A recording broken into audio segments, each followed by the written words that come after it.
Custom intelligence anti smuggling cell की बड़ी कार्रवाई। गैर कानूनी तौर पर स्मगल किया गया कपड़ा बड़ी तादाद में बरामद किया। तफसीलात के मुताबिक डायरेक्टर लाहौर असद रजा रिजवी की खुफिया इत्तला पर additional director anti smuggling cell Hasan Farid की सरबराही में deputy director Lahore Tayyaba Bukhari, deputy director Shahzad Ranjha, superintendent Agha Qadeer, inspector Khan Zia, inspector Aslam Chaudhry और इंस्पेक्टर सुहेल मुर्तजा ने सुहेल सेंटर दिल मोहम्मद रोड नज़द लाहौर होटल पर कार्रवाई करके स्मगल शुदा कपड़ा बड़ी तादाद में बरामद कर लिया।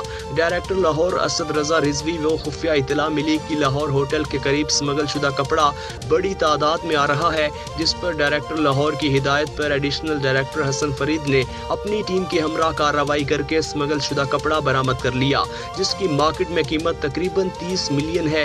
कस्टम हुकाम ने मुकदमा दर्ज करके नामालूम मुल्जिमान की तलाश शुरू कर दी है। बड़ी कार्रवाई एंटी कस्टम स्मगलिंग की जानिब से स्मगल सेल की बड़ी कार्रवाई। गैर कानूनी तौर पर स्मगल किया गया कपड़ा बड़ी तादाद में बरामद कर लिया।